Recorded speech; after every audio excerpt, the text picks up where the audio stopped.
Good morning. तो last class में हमने मेटलर्जी में डिस्कस कर रहे थे कि थर्मोडायनेमिक प्रिंसिपल ऑफ मेटलर्जी के बारे में, ठीक है, जिसमें हम इलिंगम डायग्राम की बात कर रहे थे। तो जो इलिंगम डायग्राम है वो हमें आइडिया देता है कि कौन सा कंपाउंड है किस सब्सटेंस का रिडक्शन कर सकता है, ठीक है। वो गिव्स एनर्जी के बेसिस पे हमें ये सब चीजें बताता है।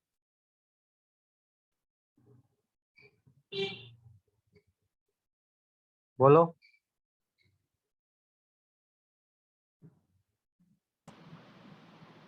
सर हाँ सर जो आपने सर उसमें सर स्टार्टिंग में लिखा था कि अगर डी वाले में ना आए इलेक्ट्रॉन तो वो ट्रांजिशन सीरीज नहीं होती, मतलब फिर कॉपर की जो स्टेट होती है 3d10 और 4s1 वो ट्रांजिशन में नहीं आएगी। कॉपर का ट्रांजिशन सीरीज में डी ऑर्बिटल पार्शियली फिल्ड होने चाहिए ना, मतलब ग्राउंड स्टेट या उसकी मोस्ट कॉमन ऑक्सीडेशन स्टेट में। तो कॉपर में मतलब पार्शियली फिल्ड तो है कॉपर प्लस टू में, कॉपर में तो नहीं है बट कॉपर प्लस टू में तो है ही है। मतलब Cu+2 होगा ट्रांजिशन, Cu नहीं होगा। नहीं, वो कॉपर ही माना जाएगा, मतलब वो Cu प्लस टू नहीं, कॉपर ही ट्रांजिशन होगा, मतलब वो उसकी ऑक्सीडेशन स्टेट है, ठीक है। मेटल ही होगा ट्रांजिशन एलिमेंट। फिर हमें ग्राउंड स्टेट देखने हैं ऑक्सीडेशन स्टेट। यदि ग्राउंड स्टेट में तेरे को पार्शियली फील्ड मिलता है तब तो ठीक है, सीधा सीधा ट्रांजिशन एलिमेंट हो गया।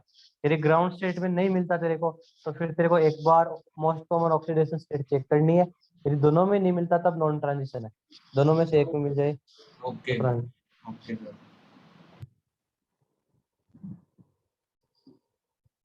तो देखो इलिंगम डायग्राम।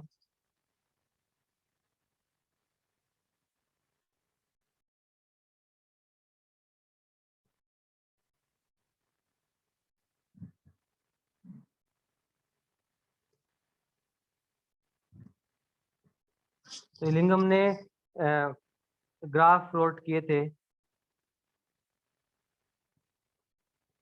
किसके किसके बीच में, डेल्टा जी और टेम्परेचर के बीच में। तो हर मेटल ऑक्साइड के लिए, ठीक है, अलग अलग सब्सटेंस के लिए उसने अलग अलग ग्राफ्स है वो प्लॉट किए थे। और उन ग्राफ्स की जो जो स्ट्रेट लाइन आई थी उनकी कंपैरिजन से उसने ये डिसाइड किया था कि कौन सा एलिमेंट है वो किसका रिडक्शन कर सकता है। तो यहाँ पे जो ग्राफ है उसमें स्ट्रेट लाइन इसलिए लगेगी क्योंकि डेल्टा जी इक्वल टू यहाँ पे होगा delta G equal to delta H minus T into delta H. तो ये किसी मेटल ऑक्साइड की फॉर्मेशन की गिव्स एनर्जी की बात कर रहे हैं हम। कोई भी मेटल ऑक्साइड है, एम सॉलिड है, ठीक है, O2 के साथ रिएक्शन कर जाए, O2 गैस के साथ, और बना ले कोई MO2 टाइप का, ठीक है, किसी भी टाइप का जो भी है। तो यहाँ पे एंट्रोपी की हम बात करूंगा तो एंट्रोपी यहाँ पे नेगेटिव रहेगी क्योंकि रेंडमनेस यहाँ पे डिक्रीज हो रही है। रिएक्टेंट में गैस के 1 मोल है, प्रोडक्ट में सॉलिड ही सॉलिड है, ठीक है। तो जब गैस टू सॉलिड होता है तो एंट्रोपी कम होती है, तो एंट्रोपी डेल्टा एस का साइन यहाँ पे नेगेटिव रहेगा। डेल्टा एस का साइन यदि नेगेटिव रहेगा तो यहाँ पे जो स्लोप है ना, ये वाई है, ये एक्स है, और स्लोप यहाँ पे ये माइनस डेल्टा एस है। तो जो स्लोप है वो पॉजिटिव रहेगी, माइनस डेल्टा एस की वैल्यू क्या रहेगी, पॉजिटिव रहेगी, ठीक है। जो भी आपको ग्राफ्स मिलेंगे यहाँ पे, ठीक है, वो इस तरह से मिलेंगे,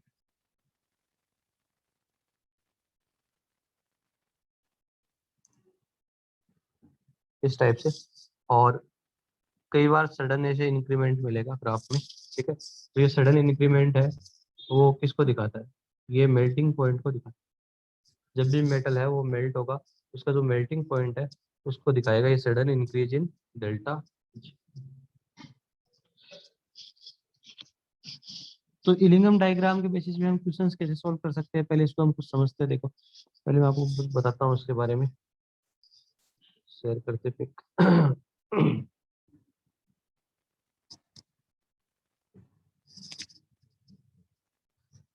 ये देखो एनसीईआरटी का ग्राफ है, डेल्टा जी और टेम्परेचर में ग्राफ गिवन है। टेम्परेचर के दोनों स्केल गिवन है, केल्विन भी है और डिग्री सेंटीग्रेड भी है। डेल्टा जी की वैल्यू नेगेटिव से स्टार्ट है, देखो -1200 और ऊपर जाते जाते जीरो गिवन है, देखो यहाँ पे इस तरह से, ठीक है। तो यहाँ पे सबसे पहले मैं जो नीचे वाली जो रिएक्शंस है, एक तो MgO का फॉर्मेशन, ठीक है, और एक एल्यूमिना Al2O3 का फॉर्मेशन, इस रिएक्शन को देखता हूँ। तो इसको आप ध्यान से देखो। मैग्नीशियम MgO का फॉर्मेशन की जो गिब्स एनर्जी है वो है -1100 के आसपास, ठीक है, यदि हम ग्राफ डाटा के हिसाब से देखें। और एल्यूमिना का फॉर्मेशन है, उसकी जो गिब्स एनर्जी है वो -1050 है, ठीक है, इस तरह से। हाँ, ये सब चीजें हैं। जो पॉइंट ए है, पॉइंट ए पे दोनों क्या कर रहे हैं, कट कर रहे हैं ना एक दूसरे को, ठीक है। यदि पॉइंट ए की बात की हम बात करें तो ग्राफ का थोड़ा सिनारियो चेंज हो रहा है। पॉइंट ए के बाद क्या हो रहा है, एनजीओ वाला तो ऊपर की तरफ जा रहा है बिल्कुल, ठीक है, तो इसकी गिव्स एनर्जी पॉजिटिव की तरफ जा रही है ना। Al2O3 का वाला जैसा का जैसा है ही है, ठीक है। तो पॉइंट ए के बाद होगा क्या, यदि आप कंपेयर करो पॉइंट ए के बाद, है ना, ये पॉइंट ए के बाद हम कंपेयर करेंगे यहाँ पे, तो जो वैल्यूज है वो MgO वाला की तो होगी लेस नेगेटिव, और Al2O3 है वाले की हो जाएगी मोर नेगेटिव, ठीक है। ये सब चीजें तो आप देख ही सकते हो, सबको दिख रहा होगा, इतना तो दिख रहा होगा। और पॉइंट ए का जो टेम्परेचर है लगभग, ए के रेस में जो टेम्परेचर है वो +1350 डिग्री सेंटीग्रेड है, ठीक है, इतना टेम्परेचर है यहाँ पे, ठीक है। क्योंकि आगे एक क्वेश्चन भी पूछा गया है, मैं वहां से बता रहा हूँ, यहाँ तो डायरेक्टली आपको ज्यादा दिख नहीं रहा, ठीक है। तो ये लगभग 1350 डिग्री टेम्परेचर है। मतलब 1350 डिग्री सेंटीग्रेड टेम्परेचर से पहले MgO का जो फॉर्मेशन होता है उसकी डेल्टा जी है वो मोर नेगेटिव है, और उसके बाद उसकी जो डेल्टा जी है वो लेस नेगेटिव हो रही है, ठीक है। यहाँ पे Al2O3 और MgO में हमने क्या किया है, कंपेरिजन किया है। तो अब हमें कैसे पता चलेगा कि कौन किसका रिडक्शन करेगा, ये सब कैसे डिसाइड करेंगे। चलो हम डिसाइड करते हैं, देखो किस तरह से देखना है। तो यहाँ पे मैं देखो दोनों रिएक्शन लिख रहा हूँ, एक तो Mg+O2 चेंजिंग इनटू MgO, दूसरी Al+3O2 चेंजिंग इनटू Al2।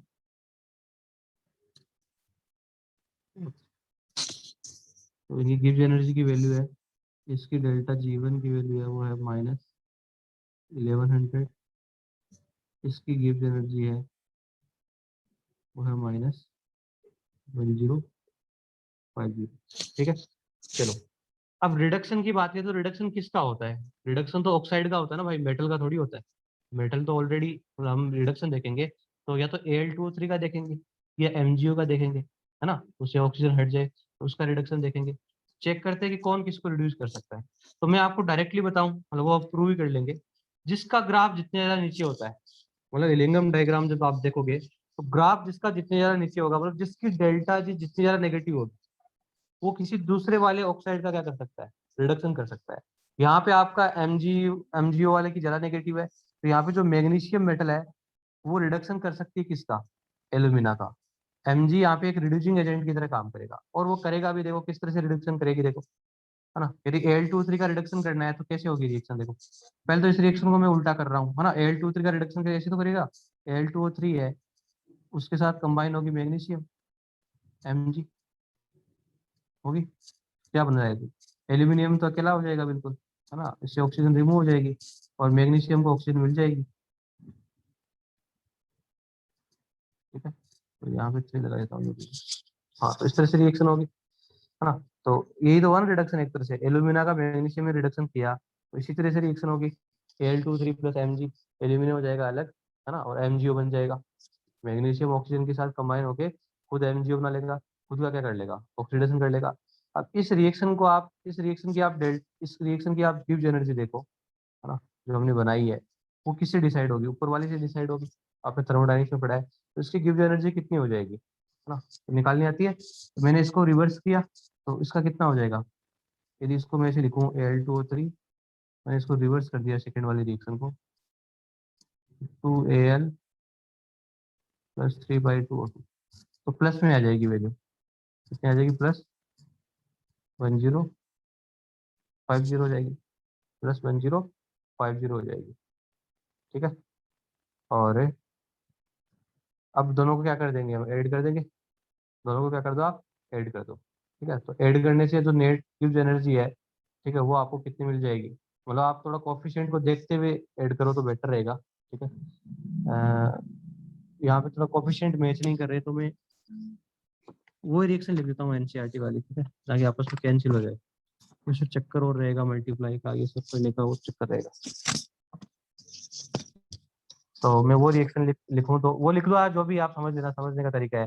दोनों को हम ऐड करेंगे ना, इक्वेशन 1 को, और जो इक्वेशन हमने इसको रिवर्स किया है, इन दोनों को आप ऐड करोगे तभी तो ये मिलेगी आपको, ये वाली रिएक्शन मिलेगी। और उसको ऐड करोगे तो आपको मिलेगा कितनी एनर्जी, 1050 माइनस 1100, जो कि क्या आ रही है, लेस देन 0 आ रही है। ठीक है, यदि दो कपलिंग रिएक्शन आपके पास, हाँ ये कपलिंग रिएक्शन ही है, हमने दो रिएक्शन को क्या कर दिया, दो रिएक्शन को क्या कर दिया हमने, ऐड कर दिया। और दोनों रिएक्शन को ऐड करने पे यदि रिजल्टेंट डेल्टा जी नेगेटिव आती है, तब तो रिएक्शन क्या है, फॉरवर्ड जाएगी।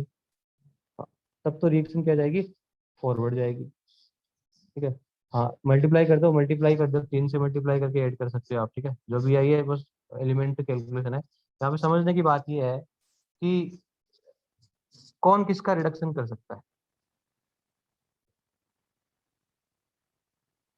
हाँ बोलो,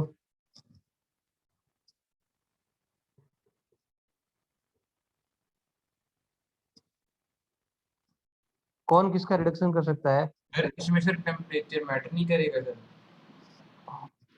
टेम्परेचर क्योंकि तो सर जो कौन, ए वाला पॉइंट है सर उसके बाद सर Al2O3 नीचे है सर MgO से। तो टेम्परेचर मैटर करेगा। अभी मैं ए पॉइंट से पहले पहले की बात कर रहा हूँ। ए पॉइंट से पहले पहले किसकी डेल्टा जी नेगेटिव है, एमजीओ वाले की नेगेटिव है। और ए पॉइंट के बाद है वो Al2O3 की ज्यादा नेगेटिव हो जाएगी। तो ए पॉइंट के बाद है वो सिनारियो चेंज हो जाएगा।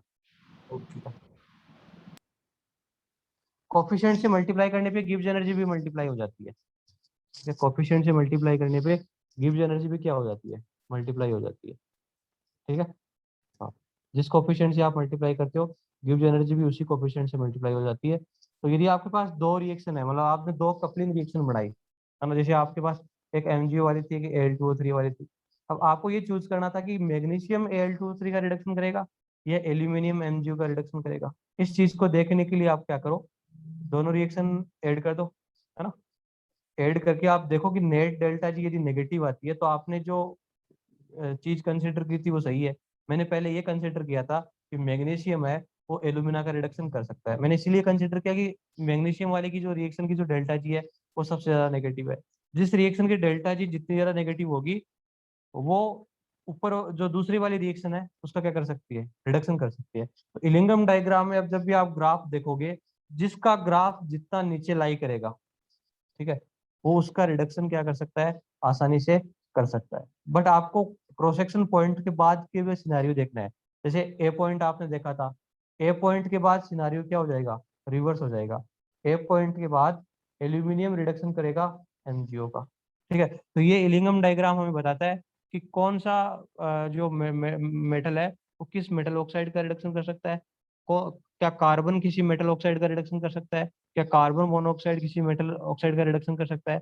इन सब चीजों के बारे में हम यहाँ पे डिटेल में देखते हैं। एक बार जिनको ग्राफ नहीं समझ में आ रहा है, मैं एक बार दोबारा बताऊँ आपको।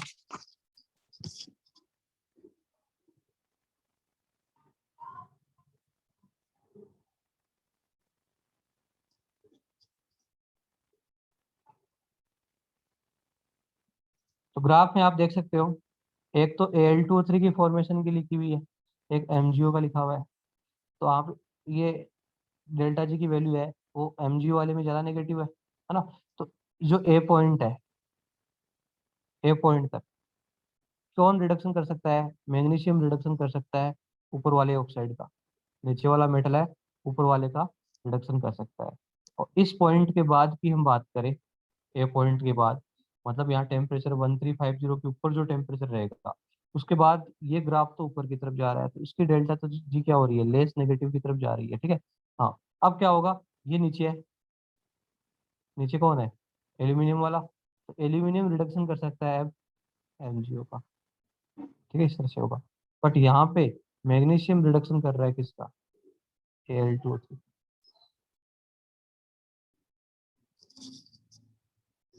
हाँ अंकिता, समझ में आ गया ये चीज?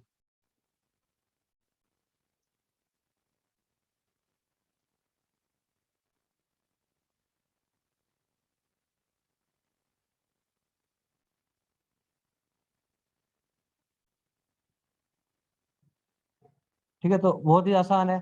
बस दोनों की डेल्टा जी, मतलब आप मतलब लॉजिकली हम ऐसे बोल सकते हैं कि कौन किसका रिडक्शन कर सकता है। दो रिएक्शन का सम करो, उसकी डेल्टा जी यदि नेगेटिव आती है तो वो स्पॉन्टेनियस है। हाँ, और यदि पॉजिटिव आती है वो नॉन स्पॉन्टेनियस है। ठीक है, इस तरह से हम थर्मोडाइनेमिकली इस तरह से कंपेयर कर सकते हैं।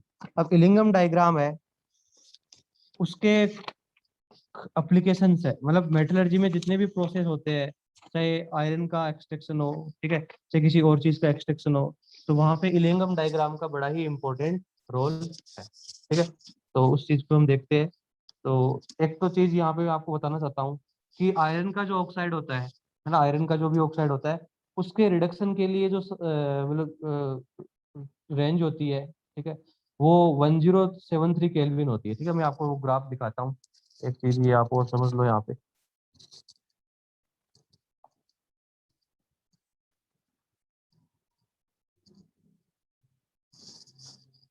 ठीक है, ये देखो ग्राफ दिख रहा है आपको, सेपरेटली एनसीईआरटी में बनाया गया है। इस ग्राफ में आप देख सकते हो, ये जो लाइन दिखाई गई है, ये वाली, ये वाली आयरन ऑक्साइड की लाइन है, एफयू की लाइन। ठीक है, हाँ जी। और ये लाइन आप देख रहे हो ना, ये वाली मैं अलग कलर से बना रहा हूँ,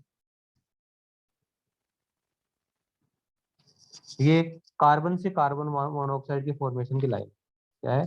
कार्बन से कार्बन मोनोऑक्साइड के फॉर्मेशन की लाइन है। ठीक है, तो कार्बन है यहाँ पे, ओके, और यहाँ पे एफयू बन रहा है।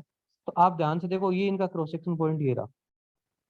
ठीक है, ये टेम्परेचर कितना है? ये है 1073 केल्विन। कितना है? 1073 केल्विन। आप देखो 1073 केल्विन से पहले आप देख सकते हो आयरन का तो ग्राफ क्या है, नीचे है ना, इसकी तो डेल्टा जी क्या है, ज्यादा नेगेटिव है, देखो -447 है। और इसका जो ग्राफ है कार्बन से सीओ का, उसका ग्राफ क्या है, ऊपर है। तो, तो एफईओ का रिडक्शन करने के लिए, आयरन ऑक्साइड का रिडक्शन करने के लिए हमें टेम्परेचर की रिक्वायरमेंट कितनी होगी? क्या 1073 केल्विन से पहले रिडक्शन हो पाएगा? उससे लो टेम्परेचर पे नहीं हो पाएगा। ठीक है, क्योंकि इस वाले रीजियन में क्या है, आयरन वाला का तो जो डेल्टा जी है वो लेस नेगेटिव है, और कार्बन वाले का क्या है, मतलब मोर पॉजिटिव है कुल मिला के। ठीक है, तो कार्बन रिडक्शन नहीं कर सकता। बट इस पॉइंट के बाद हम देखें तो इसकी जो डेल्टा जी है कार्बन वाले की, ये नेगेटिव की तरफ जा रही है ना, ये मोर नेगेटिव की तरफ जा रही है। एफ यू वाले की क्या है, पॉजिटिव की तरफ जा रही है कुल मिला के। ठीक है, तो 1073 केल्विन के बाद क्या हो सकता है, आपका जो कार्बन है वो एफ का रिडक्शन कर सकता है। ठीक है, और इसी कॉन्सेप्ट को यूज करते हैं हम आयरन का एक्सट्रैक्शन को डिस्कस करेंगे। ठीक है, तो इस चीज का आप ध्यान रखें, है ना। टेम्परेचर, यदि हमें एफ का रिडक्शन करना है तो टेम्परेचर की रिक्वायरमेंट 1073 केल्विन होगी। ठीक है, एफ के लिए। और यदि आपको 1073 केल्विन से नीचे टेम्परेचर की बात करनी है, तब आपका कार्बन एक अच्छा मतलब रिड्यूसिंग एजेंट ना हो के कौन सा होगा बताओ?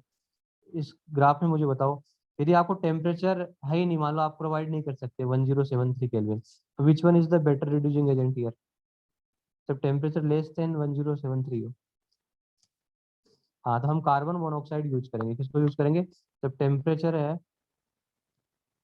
वो लेस देन 1073 केल्विन है। आप देख सकते हो ये जो कार्बन मोनोऑक्साइड वाला ना ग्राफ, आप देखो ये नीचे है, ये नीचे है ना बिल्कुल, और ये आयरन वाला है, दोनों में कंपेयर करो। ठीक है, इसकी डेल्टा जी कितनी है, ज़्यादा नेगेटिव है, इसकी क्या है, कम नेगेटिव है। तो हम 1073 केल्विन से पहले कौन सा रिड्यूसिंग एजेंट यूज करने वाले हैं? कार्बन मोनोऑक्साइड यूज करने वाले हैं। बट 1073 केल्विन के ऊपर आप कार्बन को यूज करने वाले हो। किसको यूज करने वाले हो? कार्बन को यूज करने वाले हो। ठीक है, तो ये बेसिक बेसिक थोड़ी बहुत इंफॉर्मेशन आपको इसमें ये आनी चाहिए बिल्कुल। ठीक है, अच्छा।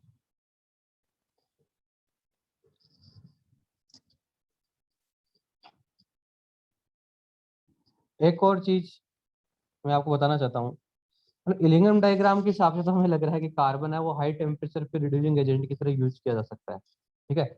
मतलब ये थ्योरेटिकली यहाँ से लग रहा है हमें डेल्टा जी के हिसाब से, ठीक है। बट प्रैक्टिकली क्या होता है, it may not be possible, ठीक है। कई बार सबके लिए, मतलब कुछ के लिए पॉसिबल है, बट कईयों के लिए पॉसिबल नहीं है। जैसे आयरन के लिए तो ये कोई दिक्कत नहीं है, बट क्रोमियम का जो ऑक्साइड हो गया या कुछ और मतलब ऑक्साइड होते हैं ना, वो क्या करते हैं, यदि कार्बन आप यूज करोगे हाई टेम्परेचर के ऊपर, तो वो कार्बन के साथ खुद कंबाइन होके क्या बना देते हैं, कार्बाइड बना देते हैं। मतलब क्या है, देखो क्या हो जाता है इस तरह से। मान लो हाई टेम्परेचर पे हम Cr2O3 का रिडक्शन करा रहे हैं कार्बन से, वेरी हाई टेम्परेचर पे, तो रिडक्शन तो हो गया, मान लो रिडक्शन तो हो गया, कोई दिक्कत नहीं है। बट हाई टेम्परेचर पे क्या होता है, ये जो कार्बन होता है ना, ये जो भी कार्बन थोड़ा बहुत बच जाता है, वो इस क्रोमियम के साथ रिएक्शन कर जाता है, ठीक है। क्रोमियम के साथ क्या कर जाता है, रिएक्शन कर जाता है हाई टेम्परेचर के ऊपर, और बना लेता है Cr4C3। ये बन गया क्रोमियम का कार्बाइड। ये बहुत ही हार्ड होता है और रिफ्रैक्टरी भी होता है, मतलब इसको आप मेल्ट नहीं कर सकते इजीली, ठीक है। तो जब रिफ्रैक्टरी है तो आपका मेल्टिंग पॉइंट ज्यादा बढ़ जाएगा, फ्यूल कॉस्ट ज्यादा बढ़ जाएगा, ठीक है। इसीलिए कुछ मेटल ऑक्साइड के लिए हम कार्बन से रिडक्शन नहीं करवा सकते, वहां पे हम किससे रिडक्शन करवाते हैं, वहां पे हम थर्माइट रिएक्शन को यूज करते हैं। किसको यूज करते हैं, थर्माइट रिडक्शन, आपने पढ़ा होगा, जिसमें एल्यूमिनियम का पाउडर है, वो एक रिड्यूसिंग एजेंट की तरह काम करता है, ठीक है। क्योंकि एल्यूमिनियम का पाउडर जैसे ही Cr2O3 के साथ कंबाइन करेगा तो खुद Al2O3 बनाएगा, ठीक है। और एलुमिना एक बहुत ही अच्छा स्ट्रॉन्ग लेटिस है, एक आयनिक कंपाउंड है, तो उससे काफी ज्यादा एनर्जी रिलीज होती है, रिएक्शन का टेम्परेचर अपने आप ज्यादा हाई हो जाता है, ठीक है। तो यहाँ पे हम कुछ ऑक्साइड के लिए कार्बन कार्बन यूज ना करके हम थर्माइट प्रोसेस यूज करेंगे। कौन सा यूज करेंगे, थर्माइट रिडक्शन यूज करेंगे, जो हम आगे पढ़ने वाले हैं फिलहाल, ठीक है। तो ये था अपना इलिंगम डायग्राम। अब इलिंगम डायग्राम के कुछ लिमिटेशंस भी है, एक आधे वो भी आपको ध्यान में रखना है। तो वो क्या है, देखो हिलिंगम डायग्राम हमें ये तो बता रहा है कि फिजिबल है कि नहीं है, मतलब थर्मोडायनेमिक फिजिबिलिटी तो बता रहा है कि स्पॉन्टेनियस होगा या नॉन स्पॉन्टेनियस होगा। बट सिमिलरली एक और चीज काम आती है केमिकल रिएक्शन में, वो होती है काइनेटिक्स, है ना। जैसे आपने केमिकल काइनेटिक्स में पढ़ा है कि कोई रिएक्शन कितनी फास्ट हो सकती है, कोई रिएक्शन कितनी फास्ट हो सकती है। देखो नेचर में दो टाइप के प्रोडक्ट बनते हैं, ठीक है। एक बनता है थर्मोडायनेमिकली स्टेबल बनता है, एक बनता है काइनेटिकली कंट्रोल। दो टाइप के कंट्रोल होते हैं, काइनेटिकली कंट्रोल, एक थर्मोडायनेमिकली कंट्रोल। थर्मोडायनेमिकली कंट्रोल को कोई मतलब नहीं है कि रिएक्शन कितनी धीरे हो रही है, चाहे उसको 1 साल लग रहा है, 2 साल लग रहा है, कुछ भी हो, ठीक है। हाँ, थर्मोडायनेमिक कंट्रोल है, वो आराम से होगा, वो स्टेबिलिटी को देखेगा, वो डेल्टा जी के हिसाब से चलेगा। बट एक काइनेटिकली कंट्रोल्ड रिएक्शन है, वो काइनेटिक्स के ऊपर डिपेंड करेगी कि रिएक्शन कितनी फास्ट हो रही है, ठीक है। तो हमारे लिए दोनों ही चीजें इंपॉर्टेंट होती है। नहीं, Cr4C3 कोई इन्हिबिटर नहीं है, मतलब ऐसा कुछ है नहीं ना, तभी तो हम Al2O3 काम में लेंगे, कोई इन्हिबिटर है नहीं। क्योंकि जब हाई टेम्परेचर होता है तो आपका जो कार्बाइड्स बनते हैं ना, हाई टेम्परेचर के ऊपर ही कार्बाइड बनते हैं, लो टेम्परेचर के ऊपर नहीं बनते, कार्बाइड की स्पेशल कंडीशन होती है। हाँ, तो फर्स्ट लिमिटेशन क्या है कि ये थर्मोडायनेमिकली फिजिबिलिटी के तो बारे में बता रहा है, पर जो काइनेटिक रिएक्शन की उसके बारे में नहीं बता रहा। उसके बाद इलिंगम डायग्राम जब भी रिएक्टेंट और प्रोडक्ट को कन्वर्ट करता है तो इक्विलिब्रियम कंडीशन को मान के चलता है, और जब इक्विलिब्रियम कंडीशन मान के चलता है तभी हम डेल्टा जी की बात करते हैं यहाँ पे। और कुल मिला के आपको पता है कि जो काइनेट फास्ट रिएक्शन होती है उसमें इक्विलिब्रियम की बात नहीं की जाती, वो एक तरह से इरिवर्सिबल रिएक्शन होती है, तो इसके दो लिमिटेशंस है ना, तो इनको आप ध्यान रखें। और नेक्स्ट हम इसके एप्लीकेशंस की बात करते हैं कि इलिंगम डायग्राम्स का यूज हम रियली इंडस्ट्री में कैसे करते हैं, ठीक है। तो सबसे पहले हम पढ़ने जा रहे हैं extraction of iron from its oxide, है ना। आयरन का हम एक्सट्रैक्शन करने वाले इसके ऑक्साइड से, ठीक है। उसको डिस्कस करने वाले हैं कि आयरन को किस तरह से हम निकालते हैं। तो एनसीईआरटी में तो आपको डायरेक्टली ऐसे ही दिया हुआ है, मतलब पूरा मैंने फ्लो डायग्राम भी बना लिया है, ठीक है। फ्लो डायग्राम के साथ आपको मतलब पता रहेगा कि आप किस किस तरह से मतलब चीजें करोगे, ठीक है। तो वो हम एक बार शेयर करता हूँ आपके साथ फ्लो डायग्राम।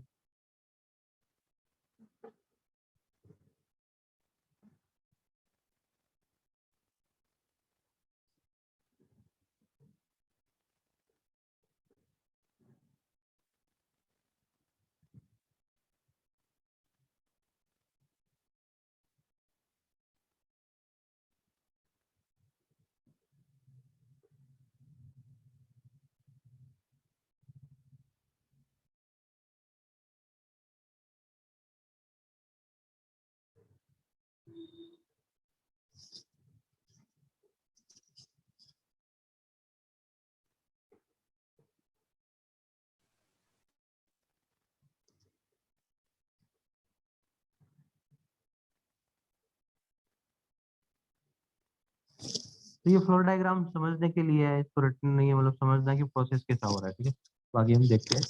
देखो, सबसे पहले आप आयरन का एक्सट्रैक्शन करने वाले हो, तो आप सबसे पहले जो आयरन के जो ओर है ना, उनकी तलाश करोगे कि कौन कौन से ओर है वो हमारे सुटेबल हो सकते हैं, ठीक है। तो यहाँ पे आयरन के जो ओर की बात करें, हमने मेटलर्जी में पढ़े, मैग्नेटाइट लिया जा सकता है ना, Fe3O4, हेमेटाइट लिया जा सकता है, Fe2O3 लिया जा सकता है, लिमोनाइट लिया जा सकता है, Fe2O3.3S2, या सिडेराइट लिया जाता है, ठीक है। मोस्टली आयरन के यही ओर होते हैं।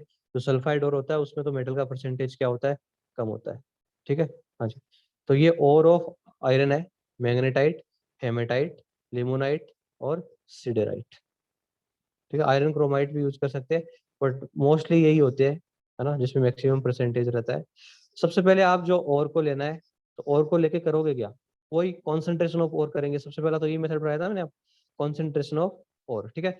तो हम फर्स्ट करा क्या करेंगे, जो ओर है उसको फाइनली डिवाइडेड फॉर्म में कर लेंगे, मतलब उसका पाउडर बना लेंगे। क्या बना लेंगे, पाउडर। और पाउडर बना के अब इसका कॉन्सेंट्रेशन करने के लिए तो हम ग्रेविटी सेपरेशन कर सकते हैं, है ना, वो भी ठीक है। यहाँ पे इम्प्योरिटी हल्की होती है, सिलिका प्रेजेंट है। या आप मैग्नेटिक सेपरेशन भी कर सकते हो, बिकॉज और यहाँ पे मैग्नेटिक है और इम्प्योरिटी यहाँ पे क्या है, नॉन मैग्नेटिक है। दोनों में से आप किसी को भी यूज कर सकते हो और कंसंट्रेशन, ठीक है। तो पहले कंसंट्रेशन कर देंगे, कंसंट्रेशन के बाद आपको क्या मिलेगा, आपको मिलेगा कॉन्सेंट्रेटेड और उसमें कुछ इम्प्योरिटी होगी, SiO2 की अभी भी प्रेजेंट होगी। SiO2 पूरी अच्छे से रिमूव अभी नहीं होने वाली है। फिर कॉन्सेंट्रेटेड और है, आपको मिल गया, जैसे Fe2O3.3H2 मिल गया, या आपको FeCO3 मिल गया, जो भी है। उसके बाद हमें कराना पड़ता है या तो कैल्सिनेशन कराओ या रोस्टिंग कराओ। इसका क्या मतलब है, और को ऑक्साइड और में कन्वर्ट करना। तो आपका जो हेमेटाइट मैग्नेटाइट है वो तो ऑलरेडी ऑक्साइड में है, फिर आपने सिडेराइट लिया है तो वो कार्बोनेट हो रहा है, तो उसका कराना पड़ेगा आपको कैल्सिनेशन। तो कैल्सिनेशन कराओगे तो कैल्सिनेशन करेगी क्या, कार्बन डाइऑक्साइड यदि प्रेजेंट है, या जो ये हाइड्रेटेड और आपके पास जैसे लिमोनाइट है, उसके अंदर से जो वाटर वेपर है उसको क्या कर देगी, रिमूव कर देगी, ठीक है। मॉइस्चर को क्या कर देगी, रिमूव कर देगी। तो कॉन्सेंट्रेशन के बाद हम क्या करेंगे, कैल्सिनेशन कराएंगे, जिससे CO2 और वाटर क्या हो जाएगा, रिमूव हो जाएगा। तो हमें क्या मिलेगा, कैल्सिनेटेड और मिलेगा, ठीक है। जैसे Fe2O3 की फॉर्म में मिलेगा, क्योंकि ऑक्साइड में कन्वर्ट हो जाएगा जो भी पूरा है। और कुछ अभी भी सिलिका यहाँ पे प्रेजेंट रहेगी स्मॉल अमाउंट पे। सिलिका इम्प्योरिटी है वो पूरी तरह से रिमूव नहीं होने वाली। इसको रिमूव करने के लिए आपको फ्लक्स को यूज करना पड़ेगा, ठीक है। चलो, अब नेक्स्ट बात आती है कैल्सिनेशन के बाद आता है आपका प्रोसेस। तो थर्ड स्टेप होता है, फर्स्ट स्टेप क्या हो गया, कॉन्सेंट्रेशन। सेकेंड स्टेप हो गया आपका कैल्सिनेशन। और जो थर्ड स्टेप है उसको बोलते हैं स्मेल्टिंग। क्या बोलते हैं इसको, स्मेल्टिंग। ये जो स्मेल्टिंग प्रोसेस है, बेसिकली उसमें क्या होता है, रिडक्शन होता है। क्या होता है, रिडक्शन होता है। एक स्पेशल टाइप की फर्नेंस होती है जिसको हम ब्लास्ट फर्नेंस बोलते हैं, उसको हम स्मेल्टिंग प्रोसेस में क्या करते हैं, यूज करते हैं। तो स्मेल्टिंग प्रोसेस में करना क्या है, ब्लास्ट फर्नेंस लेनी है आपको, ठीक है। मैं अभी डायग्राम बताऊंगा ब्लास्ट फर्नेंस कैसी होती है। ब्लास्ट फर्नेंस में आपको क्या क्या मिलाना है, एक तो आपको जो कैल्सिनेटेड जो ओर था, है ना, जो रोस्टेड ओर मिला या जो कैल्सिनेटेड ओर मिला है, जो भी मिला है ना, वो मिलाना है। कोक पाउडर मिलाओगे आप, कार्बन का पाउडर मिलाओगे, और लाइम स्टोन मिलाओगे। Limestone is the calcium carbonate. हाँ, मुझे बताओ लाइम स्टोन क्यों मिला रहे हैं यहाँ पे, उसका क्या पर्पज है। कोक तो हम रिडक्शन के लिए मिला रहे हैं, कार्बन तो। लाइम स्टोन का क्या काम है यहाँ पे, any idea. In blast furnace CaCO3 क्या करेगा,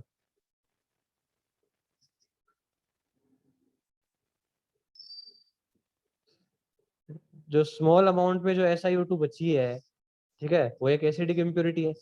और कैल्शियम कार्बोनेट है, वो जैसे ही भट्टी के अंदर जाएगा, ठीक है, जैसे भट्टी के अंदर जाएगा तो वो पहले टूटेगा कैल्शियम ऑक्साइड में और CO2 में। तो जो कैल्शियम ऑक्साइड पार्ट है वो क्या करेगा, सिलिका से क्या करेगा, कंबाइन करेगा और फ्लक्स की तरह काम करेगा, है ना। तो जो CaO होता है, कैल्शियम ऑक्साइड होता है, वो तो कैल्शियम कार्बोनेट से मिलने वाला है ना, वही उसका सोर्स है। इसलिए हम कैल्शियम कार्बोनेट यहाँ पे डाल रहे हैं, ठीक है। तो आपको मिलाना किस हिसाब से, जैसे 13 पार्ट्स में से हम मतलब देखें तो 8 पार्ट तो मिलाना आपको रोस्टेड और 4 पार्ट मिलाना आपको कोक पाउडर, 1 पार्ट मिलाना आपको लाइमस्टोन। 8:4:1 रेशियो में मिलाना है, ठीक है। ये कुछ स्टैंडर्ड है। अब ब्लास्ट फर्नेस से आपको जो भी आयरन मिलने वाला है वो मिलेगा पिग आयरन, है ना। वो आयरन कैसा होता है, पिग आयरन बोलता है, उसको हम पिग आयरन बोलते हैं, है ना। मोल्टेन मेटल आपको मिलने वाली है ब्लास्ट फर्नेस से, उसमें कार्बन की परसेंटेज सबसे हाई होती है, इसलिए इसको हम पिग आयरन बोलते हैं। और कार्बन जितना ज्यादा किसी आयरन में रहता है ना, उसका क्वालिटी उतना ही कम होता है, ठीक है। और स्लैग बन जाएगा साथ में। आप देख रहे हो स्लैग कैसे बना, कैल्शियम ऑक्साइड ने सिलिका के साथ कंबाइन किया, SiO2 के साथ कंबाइन किया, तो CaSi3 बन चुका है, स्लैग बन चुका है, ठीक है। हाँ, अब आगे हम जैसे जैसे आयरन की हमें रिक्वायरमेंट है, देखो इंडस्ट्री में अलग अलग टाइप के आयरन यूज हो सकते हैं। जैसे रेलवे पटरी है, उसमें बहुत अच्छे क्वालिटी का आयरन चाहिए आपको, है ना, तो उसको हम रोट आयरन बोलते हैं, है ना। 3 टाइप के आयरन होते हैं, एक पिग आयरन होता है, सबसे बेकार सा, ठीक है, जिसमें 4% कार्बन होता है। अरे कार्बन एक इम्प्योरिटी होती है भैया, कार्बन एक इम्प्योरिटी होगी ना। हाँ, 4% कार्बन है, वो एक इम्प्योरिटी है। तो पहले आपको पिग आयरन मिलेगा ब्लास्ट फर्नेस से, पिग आयरन को आप चेंज कर सकते हो कास्ट आयरन में, और कास्ट आयरन से आपको मिलेगा रोट आयरन। रोट आयरन सबसे सबसे ज्यादा मेलेबल फॉर्म होती है आयरन की, ठीक है, उसकी मेलेबिलिटी क्या होती है, सबसे हाई होती है। तो पिग आयरन से हम बनाएंगे कास्ट आयरन, कास्ट आयरन से रोट आयरन बनाएंगे। कैसे बनाएंगे वो हम बाद में देखते हैं। सबसे पहले यहाँ पे हमें देखने वाली चीज है वो स्मेल्टिंग है, कि ये ब्लास्ट फर्नेस होती क्या है। बाकी तो आपने देखो ऊपर वाला तो पढ़ ही लिया है ना, ये सब ग्रेविटी सेपरेशन वगैरह है ना, कैल्सिनेशन तो हम जानते ही है। देखते हैं ब्लास्ट फर्नेस है उसमें क्या कुछ होता है। तो latest discuss blast furnace.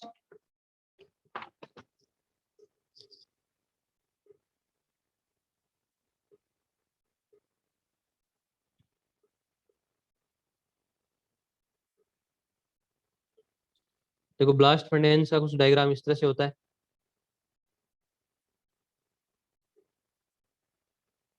Second step कौन सा, कैल्सिनेशन वाला। सेकंड स्टेप में मतलब क्या होगा, कैल्सिनेशन होगा ना अरे आप, मैंने आपको बताया था, कंसंट्रेशन करने के बाद आपको क्या करना पड़ता है, और को ऑक्साइड में कन्वर्ट करना पड़ता है ना, ऑक्साइड और में कन्वर्ट करना पड़ता है। अब मान लो आपने मैग्नेटाइट लिया है, हेमेटाइट लिया, तब तो जरूरत ही नहीं है कैल्सिनेशन करने की। बट बाय द वे आपने सीडेराइट ले लिया या लिमोनाइट ले लिया, तब आपको कैल्सिनेशन करने की जरूरत है ना, ठीक है। कैल्सिनेशन में क्या होता है, जो कार्बोनेट हो रहा है वो ऑक्साइड और में कन्वर्ट हो जाती है, हाइड्रेटेड हो रहा है वो ऑक्साइड और में कन्वर्ट हो जाती है। तो ये आप स्मेल्टिंग स्टेप है अपना, थर्ड स्टेप, इसको देखो आप। स्मेल्टिंग ब्लास्ट फर्नेस में होता है। ब्लास्ट फर्नेस में ऊपर से क्या मिलाया जाता है, देखो ऊपर से और है,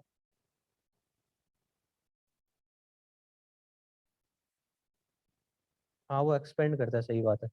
हाँ रेलवे पटरी में कोई, हाँ बिल्कुल, इसीलिए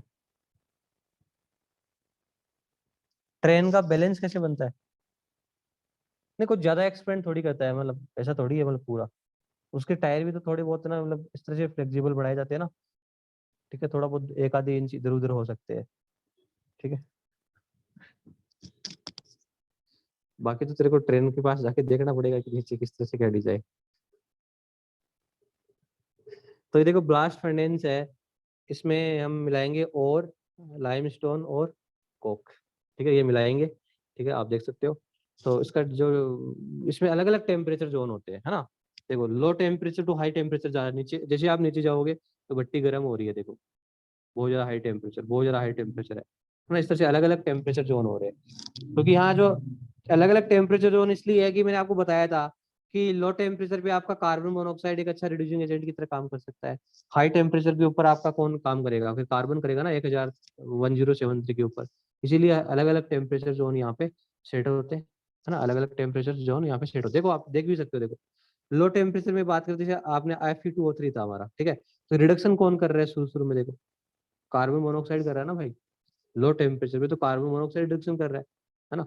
फिर हाई टेम्परेचर पे जोन में आप जैसे ही आए, देखो कौन रिडक्शन कर रहा है, कार्बन रिडक्शन कर रहा है ना। अब एलियन डायग्राम का हमने एप्लीकेशन पढ़ा था कि FeO का कार्बन रिडक्शन कर सकता है 1073 केल्विन के ऊपर, तो इसी हाई टेम्परेचर रीजन में रिडक्शन कर सकता है, ठीक है, बाकी नहीं। ये 900 टू 1050 वाला है, ठीक है, ये नहीं है, ये तो बहुत ज्यादा है, इसमें तो कुछ और ही होता है, वो मैं आपको बताऊंगा, ठीक है। तो इस तरह से इसका अलग अलग टेम्परेचर जोन होते हैं। और यहाँ पे जैसे लास्ट में ये पिग आयरन होता है, ये आपको इस तरह से यहाँ पे मिल जाता है, देखो ये दिखाई दे रहा, ये देख सकते हो आप। और जो स्लेग होती है उसके बारे में मैंने आपको बताया था, स्लेग क्या होता है, लाइट होता है और वो फ्लोट करता है। देखो ये स्लेग फ्लोट भी कर रहा है, आप देख सकते हैं। ठीक है, मोल्टेन स्लेग। पिग आयरन इधर से अलग हो जाता है, इधर से आपका स्लेग अलग हो जाता है, ठीक है। तो इस तरह से यहाँ पे डिजाइन होती है। तो अब देखो रिडक्शन प्रोसेस है वो किस तरह से होते हैं, कैसा क्या होता है। तो इसमें जो सबसे पहला जो जोन होता है, मतलब 3 जोन होते हैं मान के चलो आप। एक होता है रिडक्शन जोन, दूसरा होता है कंबसन जोन, और तीसरा होता है फ्यूजन जोन। ठीक है, 3 टाइप के जोन यहाँ पे होते हैं, रिडक्शन जोन, कंबसन जोन और फ्यूजन जोन। तो होगा क्या, अलग अलग जोन में देखो कैसे कैसे रिएक्शन होती है, उसको हम देखें। तो पहला जो रिडक्शन जोन होता है उसका टेम्परेचर सबसे लो होता है। आपको ये टेम्परेचर दिखाया हुआ है 500 से 800, ये रिडक्शन जोन का टेम्परेचर है। तो उसमें होगा क्या, एक तो जो कैल्शियम ऑक्साइड आएगा आते ही टूट जाएगा, क्योंकि इतना हाई टेम्परेचर यहाँ पे है, 800 टेम्परेचर कम भी नहीं है। तो सबसे पहले तो वो CaO और CO2 में टूट जाएगा ना। चलो अब होगा क्या, देखो आप इसके अंदर क्या मिला रहे हो, कार्बन मिला रहे हो ना, कार्बन क्या मिला रहे हो, कार्बन। और कैल्शियम कार्बोनेट टूटेगा तो क्या बनाएगा, कार्बन डाइऑक्साइड बनाएगा। ठीक है, अब जो कोक आपने डाला है, ठीक है, वो कार्बन डाइऑक्साइड के साथ हो जाएगा कंबाइन, इसके साथ CO2 के साथ, और क्या बना लेगा, कार्बन मोनोऑक्साइड बना लेगा। क्या बना लेगा, कार्बन मोनोऑक्साइड। और ये जो कार्बन मोनोऑक्साइड है, ये लो टेम्परेचर के ऊपर रिडक्शन करने के काम आती है ना। कौन से टेम्परेचर पे, लो टेम्परेचर के ऊपर। ठीक है, तो ये कैसे रिएक्शन हो रही है, देखो रिएक्शन को मैं आप एक्सप्लेन करूं तो ये हेमेटाइट है आपका Fe2O3 है। ओके, इसका किया कार्बन मोनोऑक्साइड ने रिडक्शन, क्या किया, कार्बन मोनोऑक्साइड ने रिडक्शन। तो अब आप कंफ्यूज हो गए यहाँ पे, क्योंकि ये कंफ्यूजन आता है, ये बहुतों को आता है कि यार मैंने तो हेमेटाइट का रिडक्शन किया और मैग्नेटाइट बन गया, और ये तो गलत बात है ना। मतलब हेमेटाइट से मैग्नेटाइट बन गया, ऑक्सीजन ज्यादा ऐड हो गए, ये तो सही नहीं है। मतलब बेसिकली यहाँ पे होता क्या है, देखो एक्चुअली में देखो, ये कुछ इस तरह से होता है, इस चीज को आप इस तरह से समझ सकते हो कि जैसे ही हेमेटाइट का रिडक्शन होता है, हेमेटाइट का जैसे रिडक्शन होता है Fe2O3 प्लस कार्बन मोनोऑक्साइड, तो बनता है यहाँ देखो +3 ऑक्सीडेशन स्टेट है आयरन की, तो +2 में कन्वर्ट हो जाता है, FeO में कन्वर्ट हो जाएगा, इसमें +2 में, है ना, FeO बना। अब एक्चुअली में होता क्या है, ये जो Fe2O3 है वो पूरा रिड्यूस नहीं हो पाता, ये बहुत ज्यादा एक्सेस में रहता है, किसमें रहता है, एक्सेस में। तो मैंने आपको बताया था कि जो हेमेटाइट होता है वो मिक्स ऑक्साइड होता है, यहाँ पे जो बना हुआ FeO है वो कंबाइन कर जाता है बचे हुए Fe2O3 के साथ, और क्या बना लेता है, मैग्नेटाइट बना देता है। ठीक है, तो यहाँ पे मैग्नेटाइट लिख दिया एक्चुअली में, है ना। ये टूट तो किस में रहा है, FeO में ही टूट रहा है एक्चुअली में, FeO में ही टूट रहा है, बट कुछ Fe2O3 के यहाँ पे क्या हो रहा है, रिमेनिंग रह रहा है। ठीक है, वो FeO प्लस Fe2O3 आपस में कंबाइन करके Fe3O आपको दिखा रखा है। ठीक है, अब आगे वाले में देखो आप, जैसे Fe3O4 आगे CO के साथ रिएक्शन करेगा, इसका रिडक्शन करेगा, तो पूरा का पूरा किसमें कन्वर्ट हो गया, FeO में हो गया ना। अब इस चीज को हम देख सकते हैं कि जो Fe3O4 था उसमें 2 चीजें हैं, एक FeO है, एक Fe2O3 है। तो FeO तो ऑलरेडी रिड्यूस है, तो आपका जो FeO का तो रिडक्शन कर नहीं सकता ना कार्बन मोनोऑक्साइड, FeO का तो रिडक्शन नहीं कर सकता, पर जो Fe2O3 जो बचा हुआ है मिक्स ऑक्साइड है, उसको FeO में भेज देगा। इसीलिए आपको क्या मिला है, FeO मिला है यहाँ पे, प्लस CO2 मिला है। ठीक है, ये चीज समझ में आ गई। Fe2O3 से Fe3O4 कैसे बना दिया, इसका क्या मीनिंग है, ये वाला पार्ट।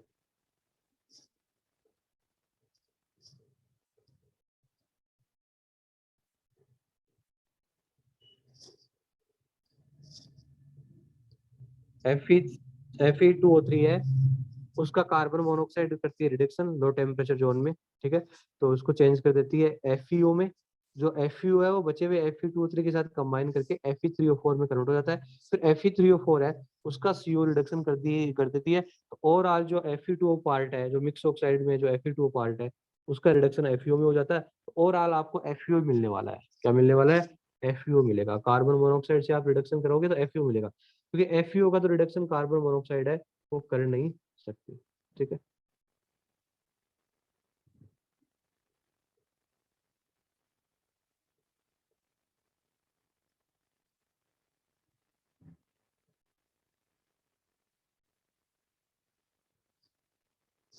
इसके बाद जो नेक्स्ट जोन आता है वो आता है कंबसन जोन।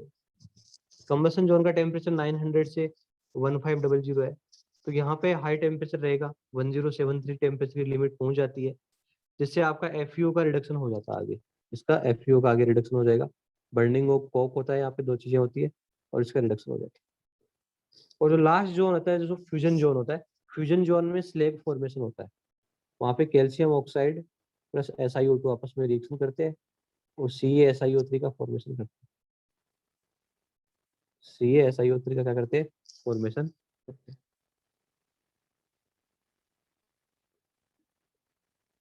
हाँ जी, ब्लास्ट फर्नेस समझ में आ गई कैसे कैसे प्रोसेस होता है इसमें।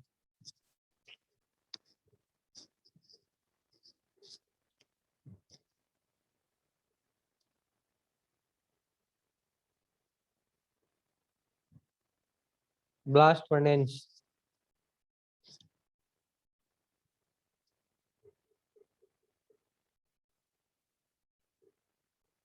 किसी को डाउट ब्लास्ट फर्नेस में? कोई पॉइंट पूछना तो पूछ लो, नहीं बाद में आपको ब्लास्ट कर देगा, ये याद नहीं होने वाला है।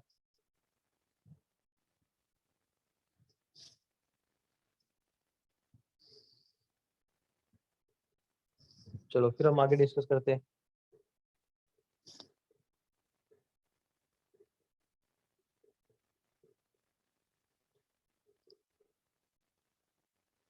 तो ब्लास्ट फर्नेस से जो आपको आयरन मिलेगा वो क्या होगा, पिग आयरन होगा। ठीक है, वो आयरन कौन सा होता है, पिग आयरन होता है। तो एक बार जेईई में क्वेश्चन पूछ लिया था, पिग आयरन क्या होता है और कास्ट आयरन क्या होता है, दोनों में डिफरेंस। तो पिग आयरन मिलेगा आपको blast furnace. Pig iron, pig iron basically क्या होता है, iron obtain from blast furnace. Iron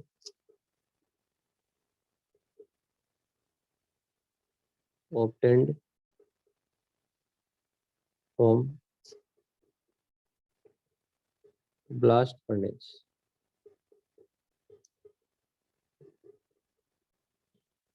अभी तो वाइवा की भी तो टाइम है, अभी रुको रुको, कई स्टूडेंट काफी खुश हो रहे हैं अभी में। ये बस ये आयरन वाला करा दूं फिर वाइवा ही है। Iron obtain from blast furnace, वो पिग आयरन होता है जिसमें 4% होता है कार्बन और कुछ अदर इम्प्योरिटी होती है ना, कुछ अदर इम्प्योरिटी स्मॉलर अमाउंट में होती है।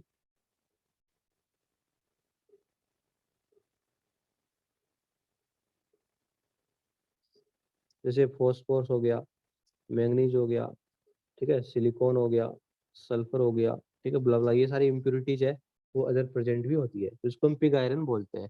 पिग आयरन आपको सबसे पहले जो ब्लास्ट फर्नेस से जो आयरन मिलता है वो पिग आयरन होता है। अब पिग आयरन को हम चेंज करेंगे कास्ट आयरन में, है ना, क्योंकि उसकी मेलेबिलिटी है थोड़ी बढ़ जाती है। तो कास्ट आयरन को कैसे बनाते हैं, देखो, what is the cast iron, इसको कैसे बनाया जाता है। तो कास्ट आयरन बनाने के लिए आपको पिग आयरन लेना है,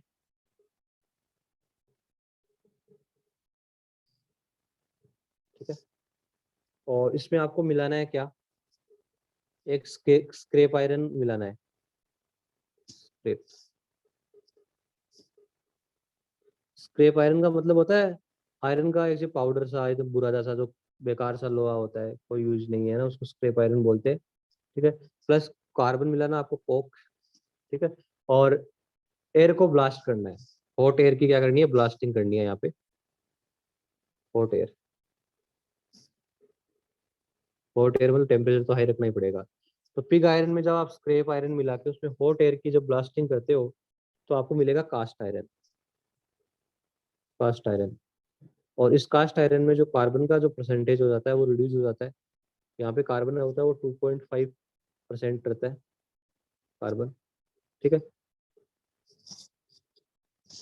तो इस तरह से कास्ट आयरन हम बनता है, दोनों में डिफरेंस कार्बन का परसेंटेज का ही होता है ना, इम्प्योरिटी के हिसाब से हम इसको देखते हैं, इसकी मेलेबिलिटी थोड़ी बढ़ जाती है।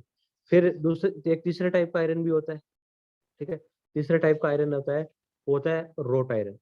रोट आयरन को बनाने के लिए हम क्या करते हैं, इसी से बनाएंगे कास्ट आयरन से, मतलब पिग आयरन से बनाएंगे हम कास्ट आयरन, कास्ट आयरन से बनाएंगे हम रोट आयरन, ठीक है। तो रोट आयरन किस तरह से बनता है, ज्यादा डिटेल में हमारे नहीं है, बस छोटी छोटी चीजें हैं यहाँ पे आपको इतनी ध्यान रखनी है।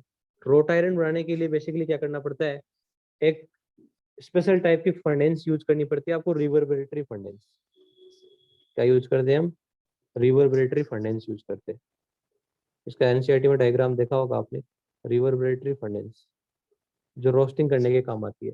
इस रिवर्बरेटरी फर्नेस में चारों तरफ जो वॉल होती है उसके ऊपर हेमेटाइट की लाइनिंग की होती है ना, चारों तरफ वॉल के ऊपर क्या होता है, हेमेटाइट की कोटिंग होती है।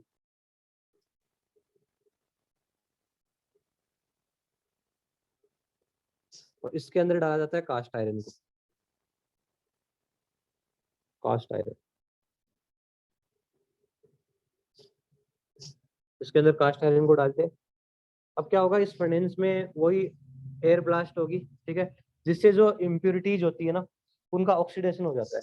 इम्प्योरिटीज क्या हो जाता है, ऑक्सीडाइज हो जाती है। इम्प्योरिटीज हो जाएगी ऑक्सीडाइज, और कार्बन का परसेंटेज हो जाएगा कम। और जो हेमेटाइट की जो लाइनिंग है ना, जो हेमेटाइट की जो वॉल है, वो भी कार्बन के साथ रिड्यूज हो जाएगी, ठीक है, और रिड्यूज होके आयरन बना लेगी +3Cu। यहाँ पे कार्बन का जो परसेंटेज होता है वो 0.2% होता है। यहाँ कार्बन की लाइनिंग इसलिए की जाती है, यहाँ हेमेटाइट की लाइनिंग इसलिए की जाती है बिकॉज यदि एक तो यहाँ पे ना, मतलब जो फर्नेस की जो वॉल होती है वो काफी रिफ्लेक्टरी होनी चाहिए, थोड़ी हाई टेम्परेचर को टॉलरेट करनी चाहिए, ठीक है, तभी वो फर्नेस स्टेबल रहती है। तो यहाँ पे Fe2O3 की लाइनिंग की जाती है, और इसके साथ Fe2O3 का जब कोक रिडक्शन करेगा तो बनने वाला आयरन ही है ना, जो कोटिंग है फाइनली आयरन के अंदर ही मिक्स हो जाएगी। तो उसका लिए हमें दो टाइप से यूज हो जाएगा। एक तो हमें ये कोटिंग वेस्ट नहीं जाएगी, है ना, अगेन वो आयरन में चेंज हो जाएगी, और कार्बन का यहाँ पे परसेंटेज कम हो जाता है, और जो इम्प्योरिटीज होती है, सल्फर है, ये सारी ऑक्सीजन के साथ रिएक्शन करके ऑक्सीडाइज हो जाती है, ठीक है, और वेपर फॉर्म में चली जाती है। तो ये 3 टाइप के आयरन है ना, ये दिखने में बहुत ही छोटे हैं, कोई ज्यादा है नहीं इसमें, बट बहुत ही इंपॉर्टेंट है ना। पिग आयरन, कास्ट आयरन और रोट आयरन, तीनों को किस तरह से बनाया जाता है आप पूछा जा सकता है। इसमें सबसे इंपॉर्टेंट ये तीनों ही है, ठीक है, जहाँ से क्वेश्चन बन सकता है।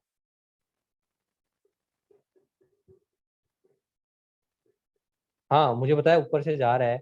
हाँ अभी तो ऊपर से जाएगा, इसलिए मैं अभी इतना ही पढ़ाऊंगा, क्योंकि मुझे पता है, क्योंकि ये सबसे ज्यादा ऊपर से जाता है इन दोनों में, एक तो आयरन का एक्सट्रैक्शन में, एक कॉपर का एक्सट्रैक्शन में। इसमें ऊपर से जाता है, मतलब इसमें आप समझ नहीं पाते हो कि यार ये हो क्या रहा है, मतलब ऑल्दो मैंने सारे पॉइंट्स आपको कवर किए हैं, बट फिर भी ये मतलब रहता है, ऊपर से जाता है इसमें, है ना। तो आप बेटर है कि कल आप एक बार पढ़ लो, ठीक है। हाँ कल हम कॉपर का एक्सट्रैक्शन की बात करेंगे, उसमें ज्यादा कुछ नहीं है, यहाँ से कोई क्वेश्चन आते नहीं है कॉपर के एक्सट्रैक्शन में। ये सब इस मेटलर्जी में क्वेश्चन बनते हैं रिफाइनिंग पार्ट से, ठीक है। ये तो बस एक तरह से मतलब कुछ नहीं, इसमें तो मतलब इम्पोर्टेंट कुछ है ही नहीं ज्यादा। ये पिग आयरन, कास्ट आयरन तो जरूर है। उसके बाद जो रिफाइनिंग पार्ट होता है, जो लास्ट का पार्ट होता है ना, इलेक्ट्रोलाइटिक रिडक्शन है, मोस्टली वहीं से क्वेश्चन आते हैं उसमें, ठीक है। रिफाइनिंग पार्ट से क्वेश्चन आते हैं, और शुरू वाले पार्ट से देख लो, जैसे लीचिंग हो गया, है ना, उन्हीं में एग्जाम में ज्यादा क्वेश्चन पूछे गए हैं। तो आज हम इतना ही करेंगे। तो वाई वाई का नंबर किसका था सबसे पहले, कौन आना था, चंद्रशेखर और दृष्टि।